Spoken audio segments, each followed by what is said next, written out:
posible vivir porque nuestro cuerpo depende del agua, ¿no?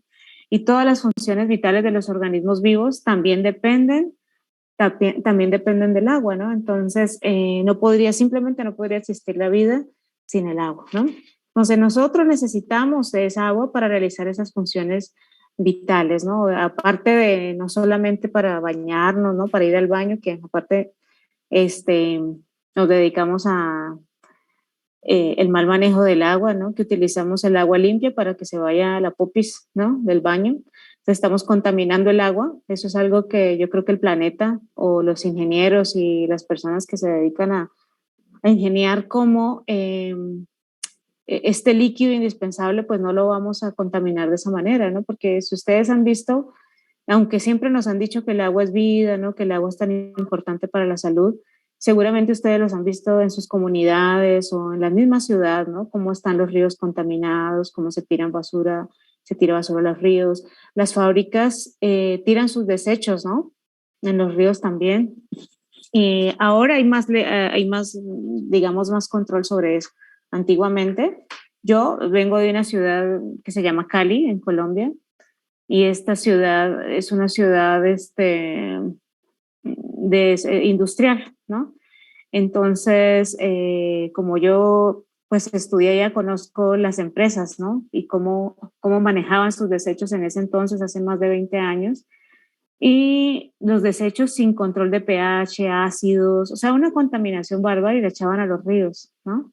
Y Colombia es uno de los principales países, por ejemplo, con recursos hídricos. Y como ustedes saben, ahora en algunos lugares hay crisis de agua, en algunos lugares hay mucha agua y en otros casi no hay agua, ¿no? O inclusive en estas épocas de sequía, ustedes saben que no tenemos la suficiente agua, ¿no? A veces en nuestras casas. Y sin embargo, eh, todavía no hay un buen control para, para, para mantener el agua limpia, ¿no? Yo ahorita vivo en un pueblo que se llama San Agustín Etla, no sé si ¿conocen San Agustín? Sí. Sí. San Agustín, inclusive le dicen la tierra de los manantiales, ¿no? Es un lugar muy, muy bonito y algo que me gusta de aquí es que la gente cuida el agua, ¿no? Entonces hay corredores de agua aquí donde el acueducto lo toman del río, de la parte de arriba de la montaña, y está prohibido, ¿no? Que la gente se meta se meta en el canal de agua, que se lleven perros, que se tire basura. No hay un control que no lo había visto yo en ninguna otra parte. Y hay un cuidado, pero si ustedes ven, yo no sé si los que viven en Oaxaca, ¿no? El río San Felipe, ¿no? El mismo río Atoyac, ¿no? Yo creo que ustedes han visto cuál ha sido el desarrollo, ¿no? Los lechos de agua los quitan, ¿no? Con máquinas, ¿no? ¿Sí lo han visto? Sí. Entonces están dañando el lecho del agua, ¿no? Imagínate cuántos miles de años pasaron para que el río pudiera hacer su lecho de agua y pudiera correr. Y entonces muchas personas a lo mejor sin control van con las máquinas y dañan los lechos de los ríos sacando arena, ¿no? Permítame un momentito.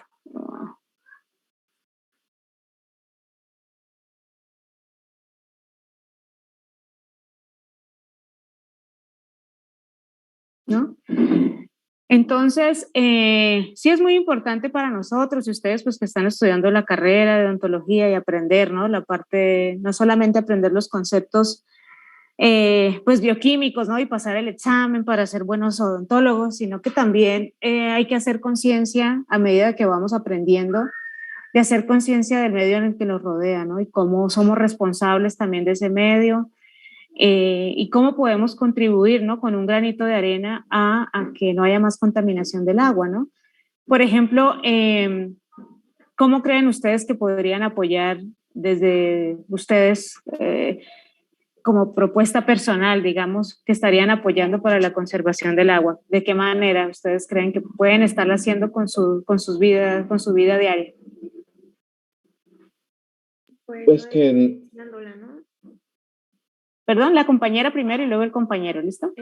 Bueno, yo digo que no desperdiciándola. Por ejemplo, muchas personas pues no reutilizan el agua, ¿no? Y ese es uno de los factores también de contaminación y pues de sequía de agua. Exactamente, no desperdiciándola una. ¿Qué otra? Reutilizándola. reutilizándola también, ajá. Sí, eso es una buena idea. ¿De qué otra manera creen ustedes que podríamos contribuir? También muchas personas pues guardan el agua de las lluvias. Exactamente, muchas personas en sus casas, ya las casas que tienen diseños ecológicos permiten y hacen, ¿no? Hacen como un tanque de agua, un depósito de agua en el que en la época de lluvia recolectan toda esa agua y en la época de sequía la pueden utilizar para riego, ¿no? Para otros usos. Eso es una muy buena idea. ¿Y qué más?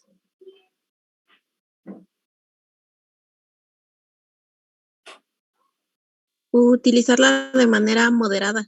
Es decir, que cuando, por ejemplo, lavamos los trastes o el carro, no con la llave abierta a todo lo que da, sino que de a poquito. Ajá, exactamente. ¿Quién más tiene otra idea? Igual cuando se riegan las plantas, no regarlas cuando haya mucho sol, ni usar manguera para regarlas. Exactamente, sí. Cada uno, ¿no? Podemos hacer algo, digamos, por mantener. Sin embargo, pues como ustedes saben, gran parte de la contaminación que también hay del agua, pues se da a través de las muchas empresas, ¿no? Y muchas fábricas que no tienen regulación, ¿no? En el manejo de sus desechos industriales. Entonces,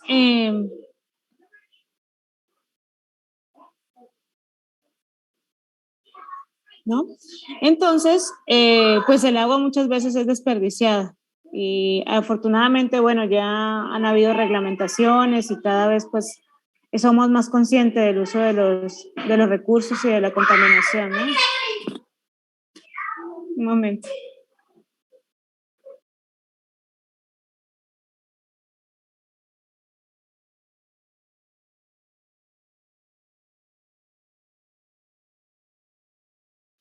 Perdón, es que soy mamá de 3 pequeñitos y se entran aquí.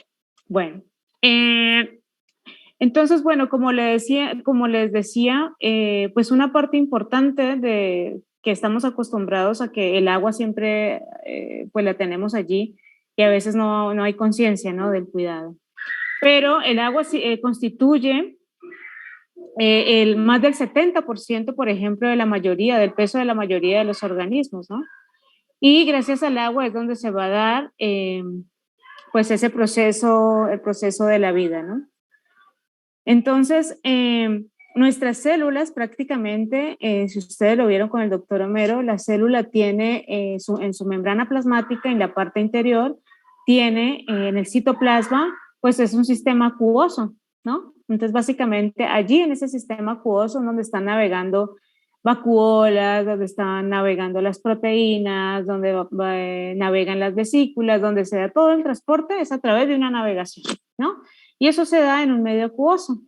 Y si recuerdan cuando vieron la membrana plasmática, pues la membrana plasmática es una bicapa lipídica, ¿no? Tiene un medio extracelular que es también hidrofílico y una parte interior también que va a ser hidrofílica, ¿no? Que va a darle la cara y que precisamente esas cabezas polares de los lípidos que están en la membrana, pues van a poder, digamos, interactuar, ¿no? De esta manera, pues la célula está organizada, ¿no? Y puede contener, digamos, puede soportar el agua interior y el agua que está a nivel exterior, ¿no? Sin que pueda esta, pues, explotar, porque hay una buena regularización de una concentración de sales que permite que la célula, pues, pueda soportar, digamos, ese contenido de agua, ¿no? Que está adentro, ¿no? Entonces, la supervivencia de las células, como dice aquí en el penúltimo punto, depende de su capacidad para mantener el volumen celular y la homeostasia, ¿no? Entonces, es el equilibrio que debe mantener la célula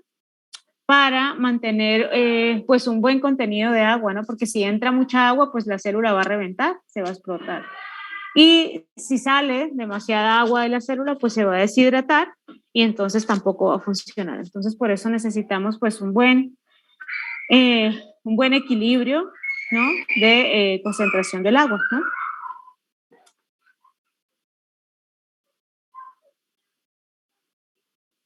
Aquí, en esta diapositiva, vamos a ver los enlaces más comunes que se encuentran en los seres vivos, ¿no? ¿Por qué hablo de los enlaces? Porque el agua permite también hacer algunos enlaces químicos que unen esas moléculas o esas biomoléculas que nos conforman, ¿no? Entonces, si ustedes vieron, pues muchas de las biomoléculas que están unidas por enlaces covalentes, y esos enlaces covalentes, digamos que son los más estables, ¿no? Sin embargo, cuando hablamos de bioquímica, nos vamos a dar cuenta más adelante que esos enlaces covalentes no son los únicos más importantes, sino que la mayoría de reacciones y la mayoría de interacciones en las moléculas biológicas se van a dar por enlaces no covalentes, ¿no? Y esos enlaces no covalentes vamos a tener interacciones iónicas, fuerzas de Van der Waals, enlaces de hidrógeno, ¿no? Entonces, en esta diapositiva vemos cómo la energía y la fuerza del enlace, ¿no? Vemos que la energía, por ejemplo, aquí en esta parte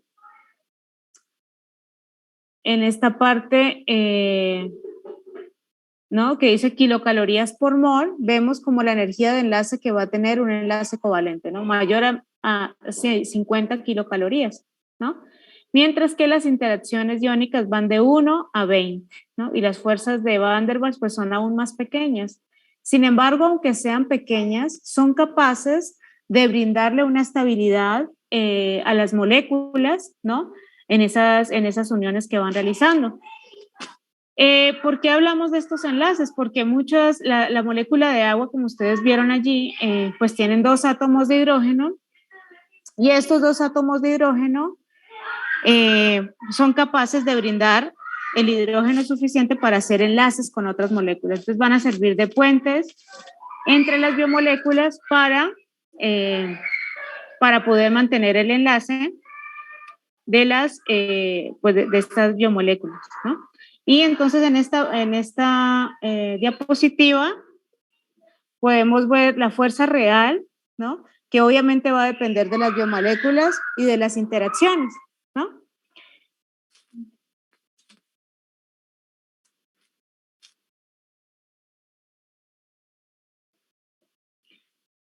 ¿Por qué se llevan a cabo estas interacciones entre biomoléculas o por qué son importantes, ¿no? En las biomoléculas que nosotros estudiamos hay 3 diferentes tipos, digamos, de interacciones electrostáticas, ¿no? Que se van a dar. Si ustedes lo vieron en su primer curso, cuando vieron los grupos funcionales, vieron, por ejemplo, este grupo funcional. ¿Quién recuerda este primer grupo funcional? ¿Cómo se llama? Este carbono doble enlace oxígeno.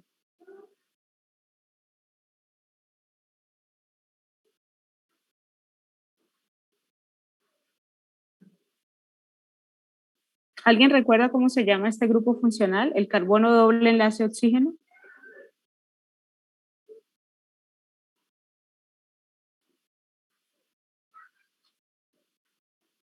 Cuando hicieron su ¿Oxílico? tablita. Ajá, el grupo carboxilo. Es un carboxilo, exactamente. El carboxilo se caracteriza por tener un carbono doble enlace oxígeno, ¿no? Entonces, muchos de nuestros aminoácidos y moléculas que tenemos, de nuestras biomoléculas, van a tener este grupo funcional. Y aquí, como se los enseño, aquí este grupo funcional va a tener una carga, ¿no? Porque el oxígeno, si ustedes hicieron su taller de la tabla periódica, recuerden que el oxígeno tiene una electronegatividad más grande que el carbono. Entonces, el oxígeno va a tender a tener más electrones, ¿no? A tener más electrones que el carbono, ¿no? Entonces va a tender a robarse los electrones del carbono y va a tender a llevárselos. El oxígeno va a tender a llevarse esos electrones del carbono. Entonces, por eso aquí donde ustedes ven, no van a ver iones como tal, una carga negativa. Cuando ustedes dieron la explicación de iones, vieron allí que un ion es una molécula que está cargada totalmente, o tiene una carga negativa o tiene una carga positiva. ¿Es un anión o es un catión? Pero cuando hablamos de las biomoléculas, a veces no hablamos de iones y cationes como tal, sino que estamos hablando de momentos dipolares. ¿Qué son esos momentos dipolares? ¿No? Esos momentos dipolares es precisamente esto que sucede. No se están formando iones como tal, pero hay una diferencia entre las cargas, ¿no? Hay una diferencia, hay una carga positiva aquí entre el carbono y una diferencia entre la electronegatividad del oxígeno, ¿no? Y esto es lo que hace precisamente que se forme ese dipolo, ¿no? Entonces, estas cargas ligeras que se van formando en las biomoléculas hacen que pues hayan más interacciones entre ellas mismas y puedan formar algunos enlaces que, aunque no sean covalentes, van a tener pues una fuerza de interacción grande, ¿no? Aquí entonces tenemos interacciones dipolo-dipolo, ¿no? Aquí tenemos algo que se llama interacciones dipolo-dipolo inducido, ¿no? Entonces vemos aquí cómo este carbonilo, en este caso, por ejemplo, el oxígeno, que tiene más electronegatividad que el carbono, se va a llevar gran parte de los electrones del carbono, ¿no? Mientras que aquí, si ustedes pueden ver acá, por ejemplo, al lado derecho, aquí el carbono tiene 3 hidrógenos. Entonces, estos hidrógenos le van a conferir, estos hidrógenos le van a robar, digamos, electrones al carbono, ¿no? Para formar ese enlace, entonces el carbono va a tener una ligera carga negativa, ¿no? Entonces, lo que quiero mostrar aquí es que cuando hablamos de biomoléculas, no estamos hablando de aniones y cationes completamente, sino que tenemos momentos dipolares. Momentos, acuérdense que los átomos y las moléculas no están constituidas todo el tiempo de una manera, el mismo enlace siempre. Ustedes saben que los electrones están cambiando, están moviéndose constantemente, ¿no? Entonces las moléculas no es un ente estático, son entes dinámicos en donde sus electrones van a estar pues cambiando simplemente de posición. Entonces eso es lo que nos va a dar a nosotros estos momentos dipolares, ¿no? Y aquí, bueno, entonces lo que vemos en esta diapositiva es que tenemos diferentes interacciones de dipolo-dipolo inducido. Si quieres al patio.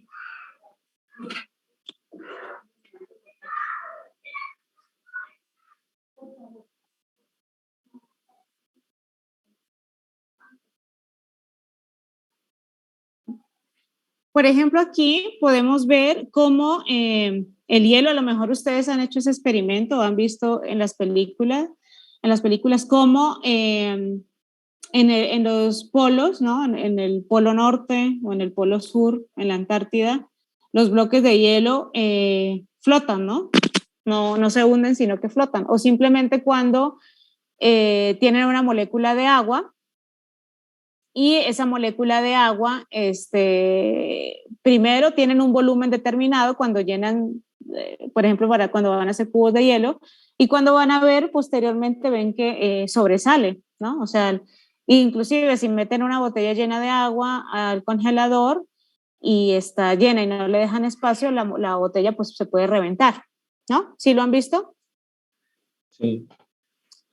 Entonces, es precisamente estos enlaces, los enlaces que va formando la forma en que se va organizando la molécula de agua cuando cambia sus estados, ¿no? Pues están cambiando constantemente. Hay algunos, los enlaces son diferentes cuando están en forma líquida que cuando están en forma sólida, y obviamente cuando están en forma gaseosa, pues hay un rompimiento de estos enlaces, ¿no? Entonces, lo que sucede en el hielo, por ejemplo, con la molécula de agua, es que los enlaces que se dan entre una molécula y otra producen una estructura muy abierta, como ustedes lo pueden ver acá, ¿no? Entonces, como que la molécula se distiende un poco más para poder formar esos enlaces entre hidrógenos y oxígenos, para formar esos puentes de hidrógeno, y entonces eso es lo que le confiere al hielo, ¿no? Que es el agua sólida, le confiere una menor densidad, ¿no? Porque hay menos moléculas de agua, pues, por superficie, ¿no? Entonces, por eso simplemente va a cambiar, aunque sea la misma estructura, digámoslo, de la molécula, pero las interacciones que van a haber entre ellas, pues, van a cambiar, precisamente por el estado sólido y al bajar la temperatura, entonces eso le cambia ya las propiedades físico-químicas como la densidad, ¿no?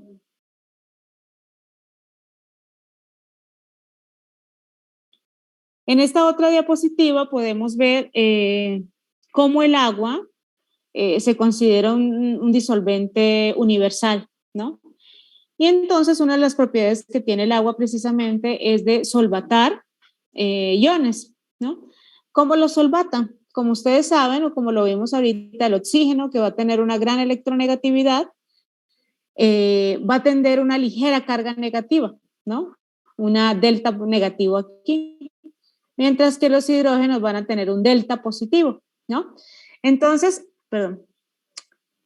por ejemplo, cuando disolvemos cloruro de sodio o la sal de mesa en el agua, pues ustedes pueden, los ven al microscopio, si ustedes observan estos cubitos al microscopio, ven unos cubos perfectos que se forman entre el cloruro de sodio,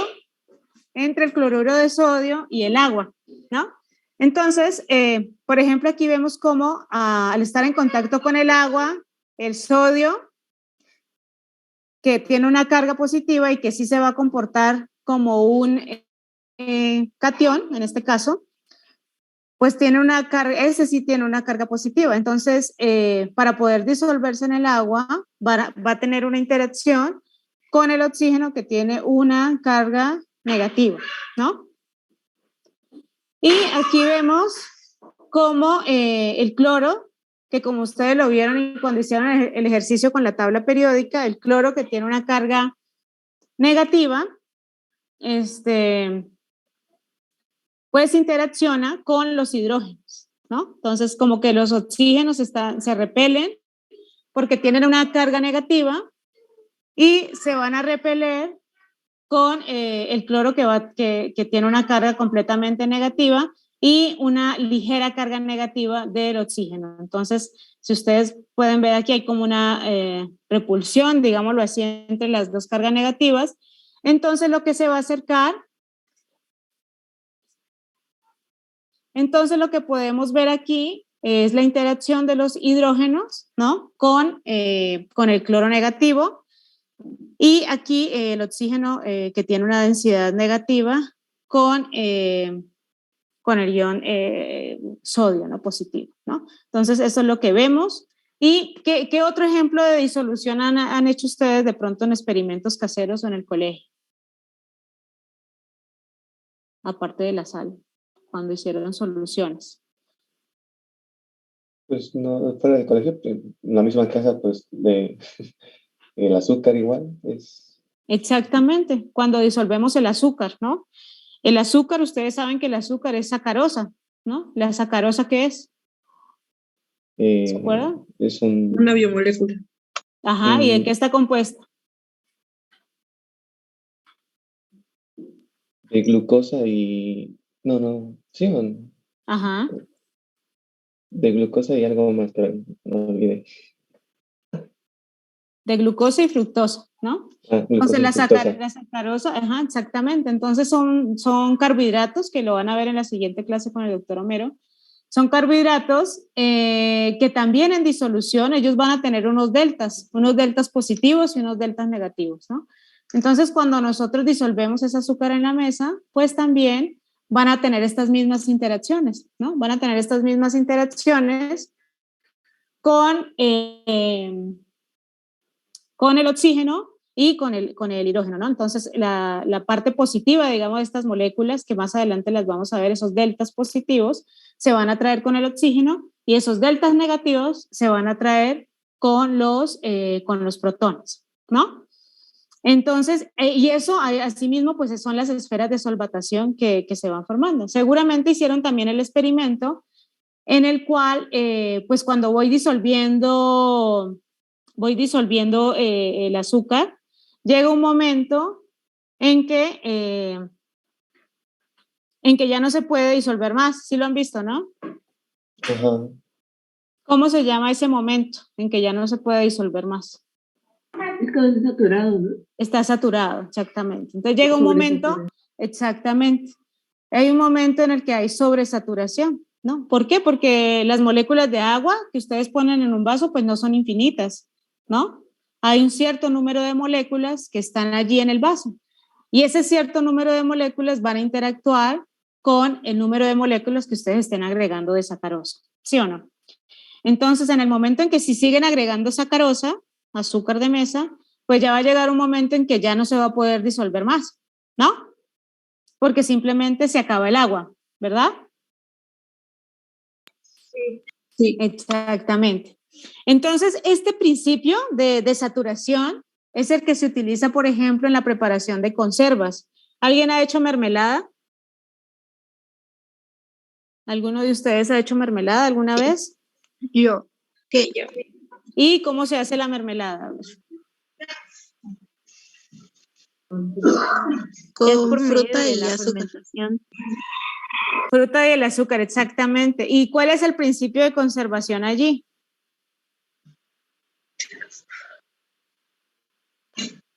El exceso de azúcar, se podría decir. O sea, el azúcar hace que se conserve más. ¿Y por qué?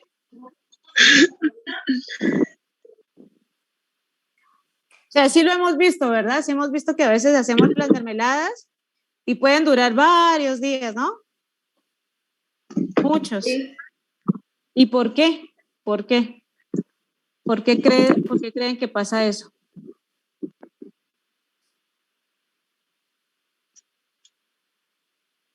¿Sería igual por lo mismo de la saturación de azúcar? Exactamente, ¿no? Entonces, lo que está sucediendo ahí, ustedes ven que el azúcar se agrega para que no haya agua libre en el medio, ¿no? O sea, todo el azúcar que se agrega en la mermelada que ustedes están preparando va a acaparar el agua, ¿verdad? La va a disolver. Entonces, ¿qué va a suceder? Que no hay agua libre, no van a quedar moléculas de agua libre. Y como ustedes saben, pues el agua, como es indispensable para la vida y para cualquier vida, ¿no? Para que crezcan bacterias, para que crezcan hongos, ¿no?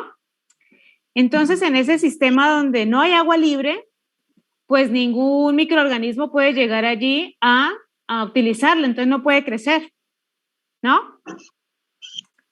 Ese es el principio de conservación. Tenemos un sistema que está saturado, entonces ese sistema saturado, el agua ya no va a estar libre, entonces los microorganismos ya no pueden utilizar esa agua y ya entonces se va a poder conservar, ¿no? Es el principio de saturación, el principio de la conservación por los azúcares, ¿no? Porque ya no va a haber agua disponible en el medio, ¿no?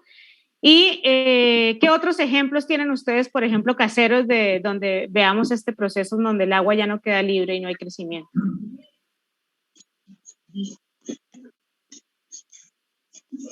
¿Qué otra cosa se imaginan ustedes que donde podemos ver un ejemplo de eso? Por ejemplo? De la solvatación. Congelar.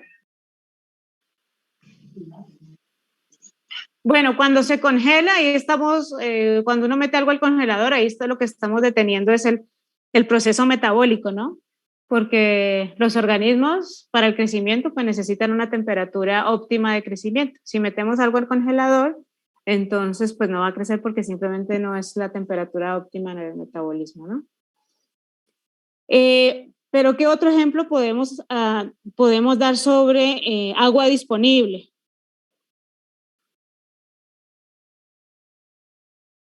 Por ejemplo, cuando deshidratamos, ¿no?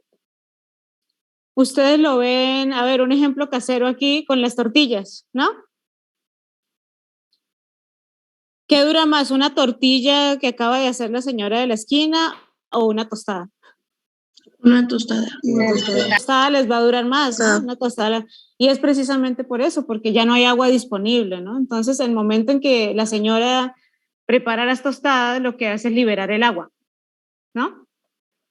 Libera el agua, entonces eso va a hacer que la tostada pues vaya a durar más tiempo porque pues los microorganismos no pueden crecer en ese medio, ¿no? Entonces, si la quieres conservar más tiempo, tienes que guardarla pues en un recipiente o tienes que guardarlas en un medio donde no les toque el oxígeno ni tampoco la humedad. En el momento en que ya entra la humedad,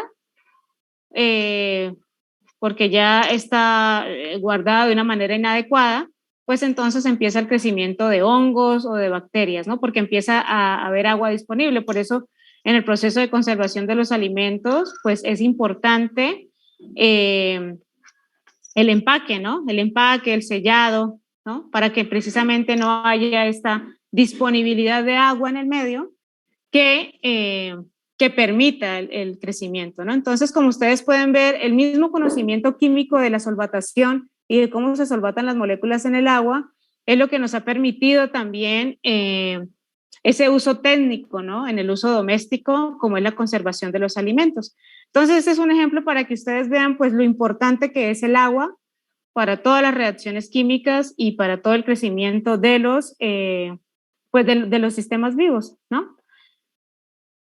No sé si tienen alguna pregunta hasta allí. No, todo bien. Bueno, y es precisamente por eso que también nosotros necesitamos pues hidratarnos, ¿no? Hidratarnos constantemente, porque pues así también las moléculas que estamos consumiendo pueden disolverse y más adelante lo vamos a ver, las enzimas, que son moléculas que se encargan de romper las moléculas más grandes, las macromoléculas, pueden actuar de una manera más adecuada, ¿no? Entonces la hidratación pues es importante. Por eso, bueno, ustedes han visto que una gran parte de la muerte prematura de niños en el mundo, ¿ustedes saben cuál es? La deshidratación, bueno, diarrea, Ajá, en este exactamente. caso la diarrea pues, provoca deshidratación, entonces, Esa ¿puede es ser una eso? la principal causa de muerte en los niños en el mundo es la diarrea y es precisamente porque produce deshidratación, ¿no? Entonces, y también pues ya saben, por ejemplo, el ébola y muchas otras enfermedades que producen diarreas, pues son muy peligrosas para el ser humano porque si te deshidratan en un tiempo en que el cuerpo no logra hidratarse adecuadamente, pues ya causa una disfunción a nivel de todos los órganos, de todas las células de riñones, sobre todo que es un órgano tan delicado y depende pues del equilibrio del agua, pues simplemente morimos, ¿no? Entonces, bueno, en esta diapositiva lo que les quiero enseñar es, como ya vimos, ¿no? El enlace covalente, ya ustedes lo habían visto, seguramente lo vieron en el colegio, vieron que el enlace covalente es muy importante eh, para la formación de todas las moléculas. Sin embargo, cuando hablamos de bioquímica, de inmunología, como ustedes lo van a ver más adelante, las interacciones que se van a dar a nivel molecular, muchos reconocimientos entre células, entre moléculas, no se dan por el enlaces covalentes, sino que precisamente se dan por enlaces no covalentes, ¿no? Entonces, aquí en esta diapositiva les muestro, por ejemplo, que hay, por ejemplo, este grupo, ¿ustedes se acuerdan qué grupo funcional es este? No sé si ven aquí la flechita que estoy señalando.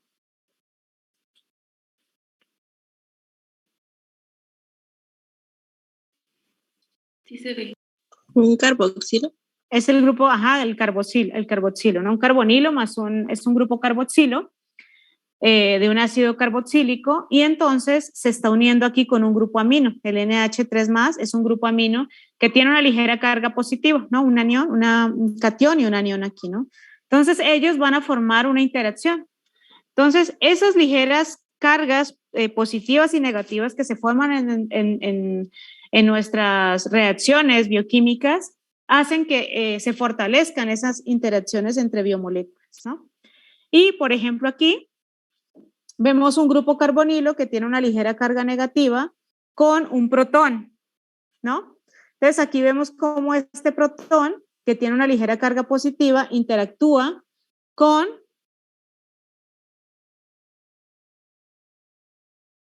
una ligera carga negativa del oxígeno, ¿no? Entonces, esta es una de las principales interacciones que se da entre las biomoléculas, ¿no? Esos pequeños dipolos que se van formando en los medios hace que se den esas interacciones, ¿no? Y aquí vemos, por ejemplo, una cadena alifática,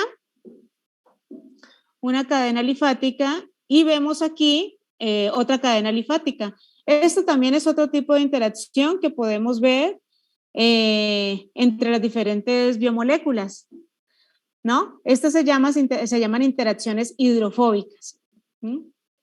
Entonces, como ustedes pueden ver aquí, no solamente el enlace covalente hace parte o es importante en el funcionamiento y en la formación de biomoléculas, ¿no? Sino que en todas las interacciones que hay moleculares en bioquímica, pues se llevan a cabo gracias a otro tipo de enlaces como interacciones hidrofóbicas, interacciones iónicas, puentes salinos, fuerzas de Van der Waals, ¿no?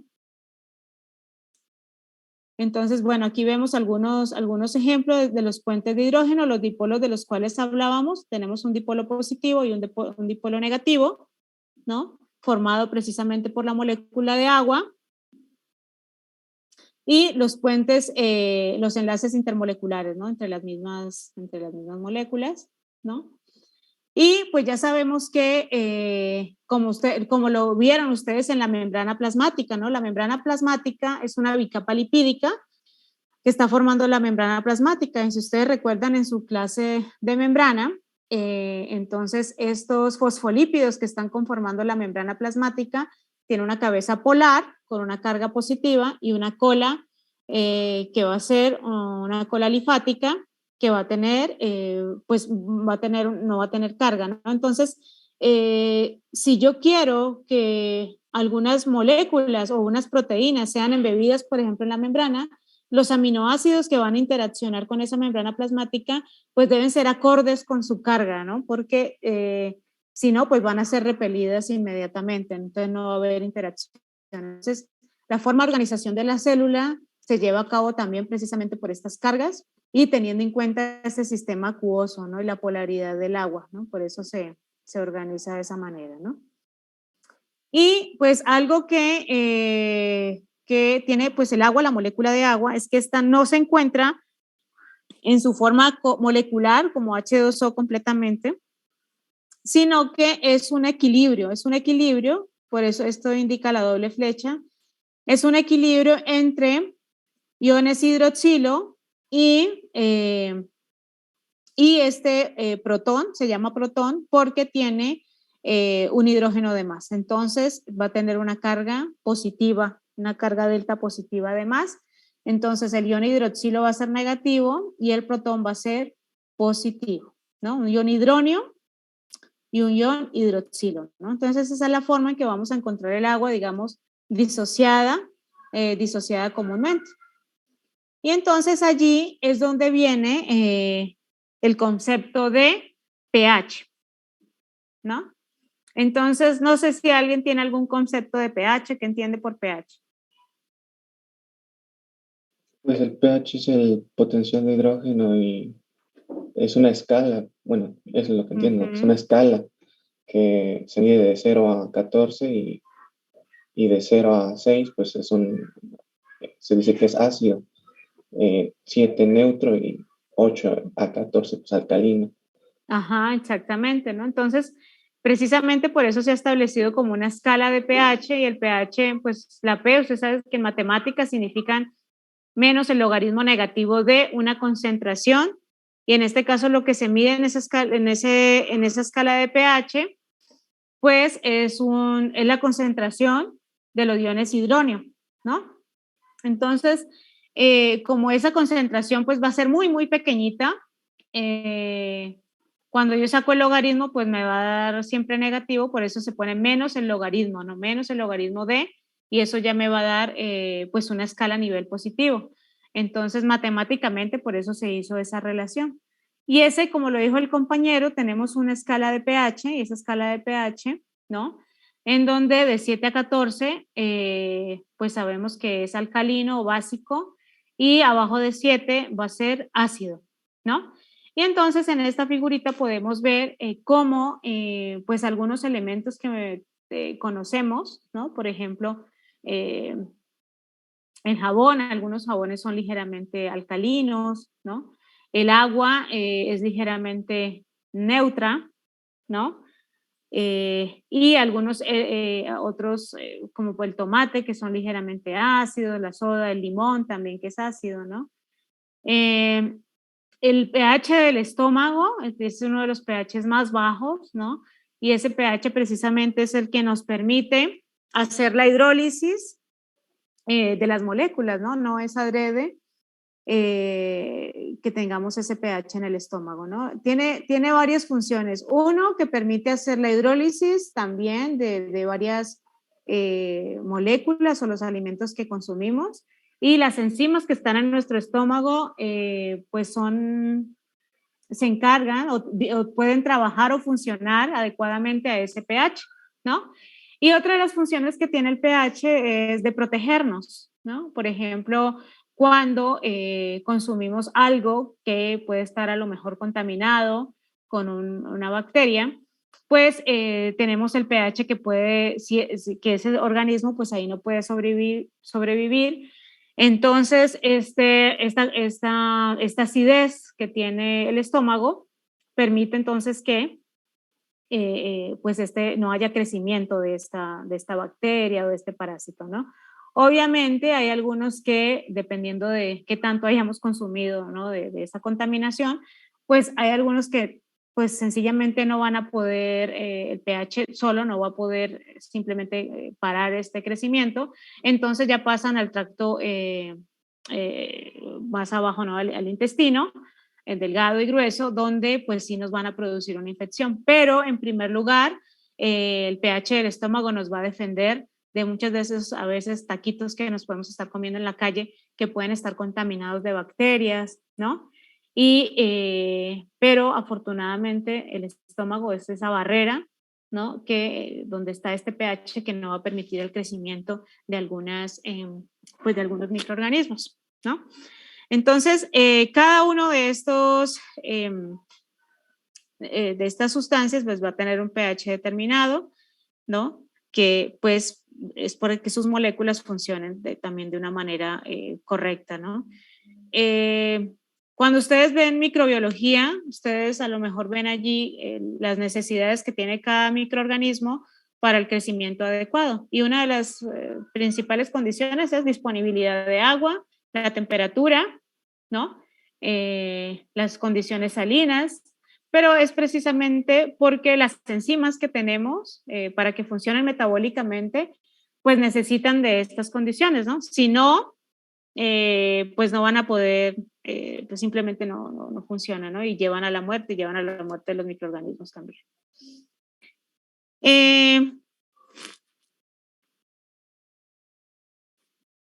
Aquí en esta figura podemos ver la escala de pH y valores de pH de los líquidos más comunes, ¿no? Que podemos tener aquí. Aquí vemos, por ejemplo, cómo la orina, la leche, la saliva tienen un pH ¿de cuánto? De 6. Ahí, bueno, primera 6. 6. De 6, ¿no? El vinagre, el vino, las bebidas. De 3. De 3, ¿no? Es un pH ácido, ¿no? El jugo de limón, jugo de lima. De 2. El ácido estomacal. De 1. Ok. Listo. Muy bien. Entonces vemos cómo cada pH, bueno, cada sustancia tiene pues un pH determinado, ¿no? Entonces, que obviamente al cambiarle nosotros el pH, pues ya no va a funcionar de una manera adecuada, ¿no? Les cambian sus propiedades. Esta es la forma de calcular, ¿no? El pH, ¿no? Entonces vemos como el pH es igual al logaritmo de las concentraciones de iones hidróneo, que a concentraciones normales es 1/10⁻⁷. Y aquí, bueno, calculamos el menor logaritmo de esa concentración y eso nos da igual a 7, ¿no? Por eso decimos que prácticamente cuando hay un equilibrio del agua, pues tenemos que es un pH aproximadamente de 7. ¿Listo? Yo creo que vamos a dejar hasta allí y continuamos la próxima clase, ¿está bien? ¿Ustedes ya hicieron el taller de pH? ¿Ya se los dejó? ¿Ya se los dejó el doctor Homero? Ya. Ah, bueno, listo, está bien. Bueno, entonces continuamos la próxima clase, ¿vale? Ya terminamos. Sí, doctora. Sí, Gracias. Sí, doctora. Gracias. Gracias. Bye, Adiós. gracias, bye. Gracias. Hasta Bye. luego, doctora. Bye.